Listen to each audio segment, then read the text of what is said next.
And we're now joined by former Presidential Advisor for Political Affairs, Ronald Llamas. Good morning to you, sir. Good morning, Karen. No? It's been more than a decade since I nag-guest ako rito. A lifetime ago. It's been more than a decade, and thank God we're still on air. How's that? Yes. Right? Okay. Vital achievement. Right? Okay, I was going to say. So, sir, let's talk about this. You've seen this, in the past. This isn't new to you. But how does this affect this breakup of the unit team, this all-out verbal tussle? It's almost... the insults signal it's almost warlike. How does this affect, first of all, the sitting president, President Marcos Jr., and the country? Well, sabi ko nga last December, this year there will be an open warfare. All the indications are there. In spite dun sa press conference ni ex-President Duterte more than 2 weeks ago, na parang sinasabi niya na wala siyang problema sa presidente. Ang sabi niya, I'm comfortable with the president. Hindi ako naniniwala doon sa pulburon na video at hindi ako naniniwala na siya yung behind dito sa ICC. So nag-send siya ng feelers more than 2 weeks ago. Pero feelers lang yun eh. Mukhang in spite of the effort of Presidential Sister Amy, ay hindi kinol ng presidente Bongbong Marcos yung sinesend niyang feelers to talk. No? Kaya sumabog siya dito sa rally sa Davao. No? Ito yung first time na nakita ko ang isang former president na nagbabato ng threats sa isang sitting president na sinabi niya yung lahat ng forms ng pagpapabagsak from destabilization to insurrection and uprising to coup d'etat to secession, even a hint of assassination. No? In one sitting, in one speech, ay binato niya lahat ito kay Bongbong Marcos. Definitely, from both sides, this is becoming an existential issue. The Duterte, the possible coming of the ICC, could be a very existential issue sa kanila. Kaya nakasandal sila sa pader. But even for Bongbong Marcos, with all these threats, hindi na siya pwedeng yung usual na ginagawa niya na conflict averse. He has to make a position. He has to show strength. Or else, lalong may encourage itong mga possible destabilizers, possible plotters. Dahil magiging totoo yung sinasabi ni Digong na siya ay isang weak leader.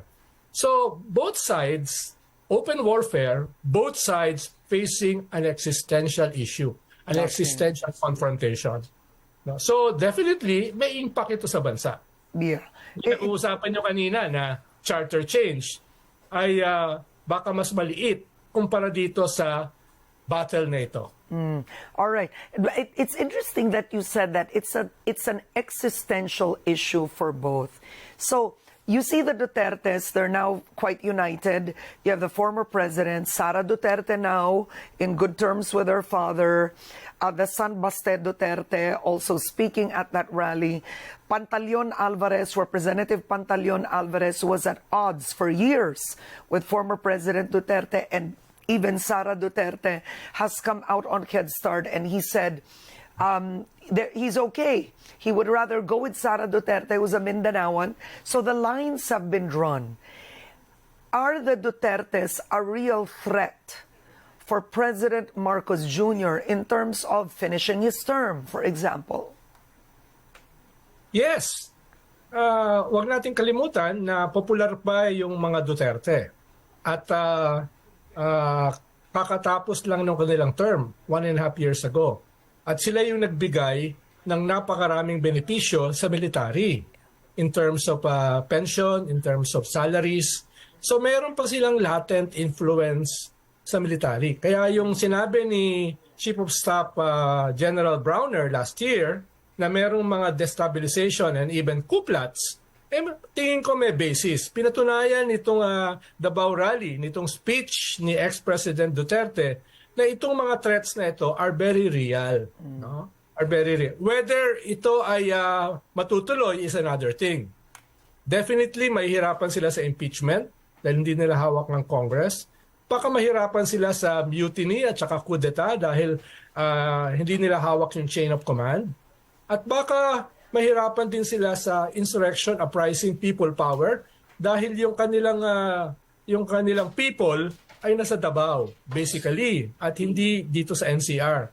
At dito, kinakailangan yung people power kung gusto nilang pabagsakin yung gobyerno. May pumasok lang na elemento na bago dito sa speech ni ex-President Duterte. Oh, ano yun? Ang sabi niya ay, buti na lang hindi na ako presidente. Kung hindi, ay nakasama ka rito. That isn't lost. That wasn't lost on President Bongbong Marcos. That was a clear threat.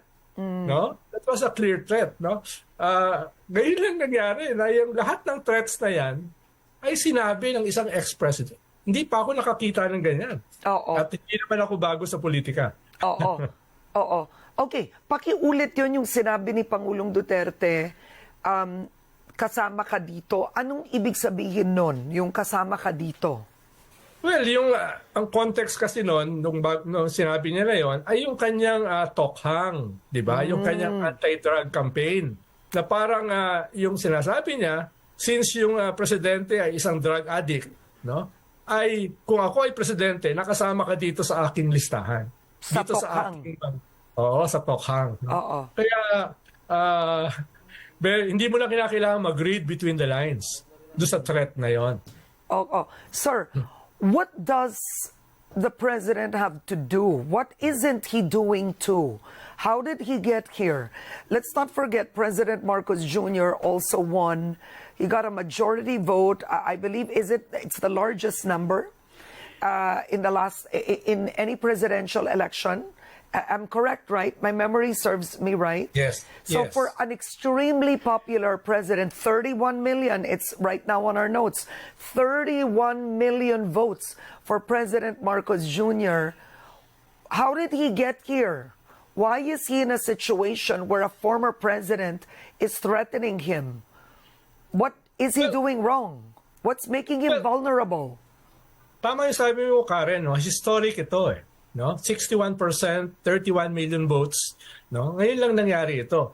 Pero at the same time, yung seeds ng ganitong klaseng disunity, nagsimula na dun sa unity. Dun sa unity. Sabi nga ni Representative Salceda, wala namang prinsipyo ang mga politiko eh. Wala namang tunay na political parties. Ibig sabihin, walang tunay na unity.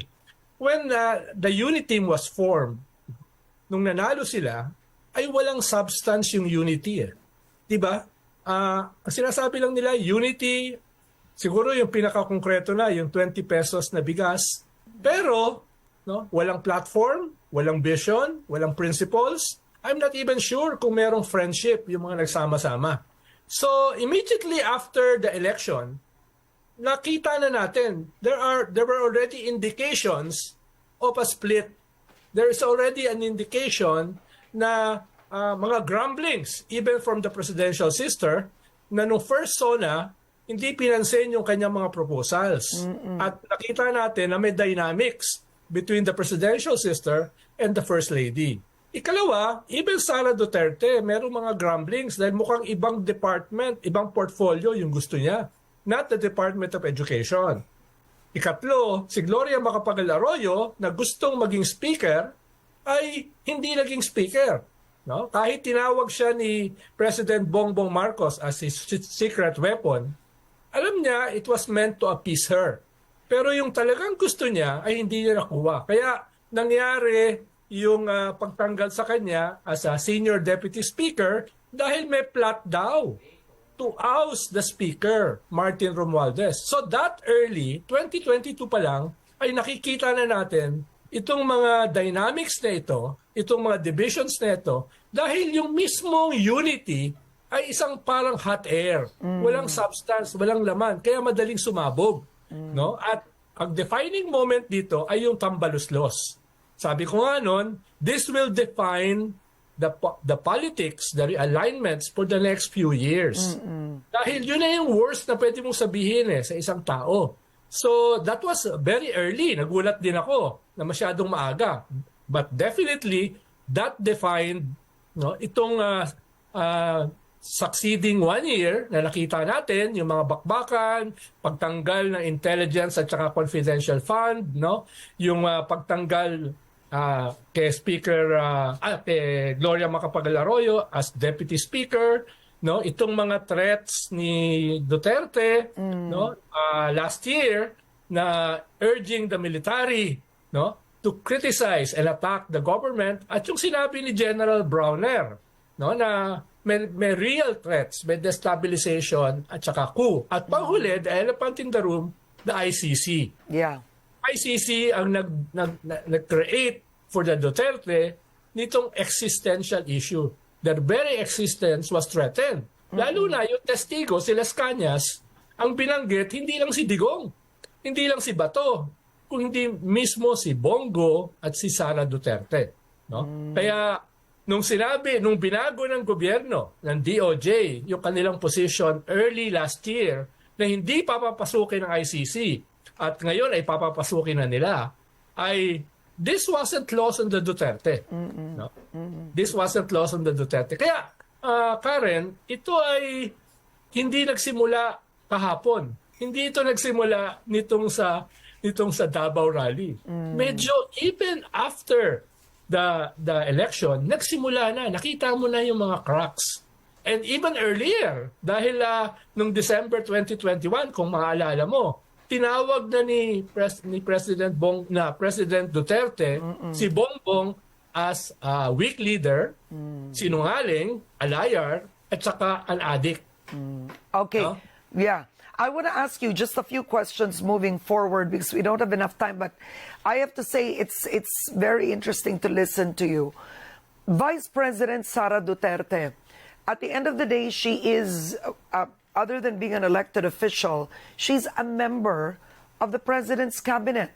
She attends the rally with President Marcos Jr., then she flies to Davao to attend that rally, listening to her father and her brother insult the very president she serves in the cabinet.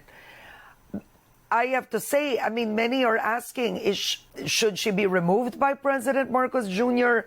Should she even stay as the secretary? I mean, at some point in life, you do have personal convictions, right?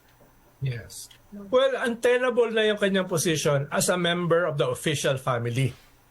As the secretary of the biggest department in government with the biggest resources. Untenable na yan. If she has an ounce of self-respect, sana siya mag-resign.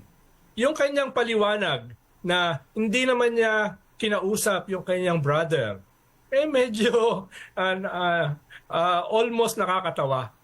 Dahil malinaw naman that the lines have been drawn much earlier, even before the Davao Rally. Lalo nag-scale up itong lines na ito during the Davao Rally. But malinaw din na yung nag-organize ng Davao Rally, tao niya. Si ex-secretary Ebasco, yung kanyang campaign manager. Yun ang nag-organize ng rally. Kaya wala namang maniniwala na wala siyang kinalaman dito. Wala namang maniniwala na hindi na kinausap yung kanyang brother. At lalong-lalo na yung kanyang presence doon was very clear. Umalis siya, pumunta siya sa Luneta dahil siya daw ay isang cabinet secretary, pero hindi na hinintay yung kanyang boss. Hindi na hinintay yung kanyang presidente na alam naman niya kung anong oras ng dating. So itong pamamangka sa dalawang ilog ay very untenable. Hindi ko ma-imagine paano siya attend ng cabinet meeting. So kung siya ay merong ounce of self-respect, ay siya ay magkukusang mag-resign. Dahil malinaw naman itong fundamental differences nila. Hindi lang, sabi nila, itong rally sa Davao ay pagkontra sa PI. Mukhang ibang PI yung nangyari. Ano yun? Ha? Ano yung nangyaring PI? Iba? Yung usual na mura. ni Digong ang nangyari. I didn't expect that. Okay. All right. Yun yung nangyari. At ang kaibahan ay diretso na yung kanyang banat mismo sa First Lady. So, ibig sabihin, the President ay kailangan magpakita, no? Na hindi na sapat yung beso-beso at saka yakap sa kanyang Vice President katulad na nangyari nung isang araw. Yeah. Wait, you have a good point because historically, do you remember Vice President Leni Robredo, right? She had a cabinet post, and when distrust happened for some reason, I believe that she was accused of something that Vice President Leni Robredo said, no, I wasn't doing that. It escapes me now because it's been a few years. But she was removed. She was replaced. Yes. So it's that kind of action. Yes, nung inassign siya ni President Duterte din, parang to lead the anti-drug campaign. Yeah. Kap niya. Pero nung na-realize ni President Duterte din yung kanyang pagkakamali na magkaiba yung strategy ni Leni Vice at siya. President Leni Robredo. Ang tinututukan ni Leni noon yung supply side no, ng drug problem. Ang tinutukan ni Digong yung demand side. No, kaya maraming namatay extrajudicially. Kaya fundamental yung kanilang difference. Yeah.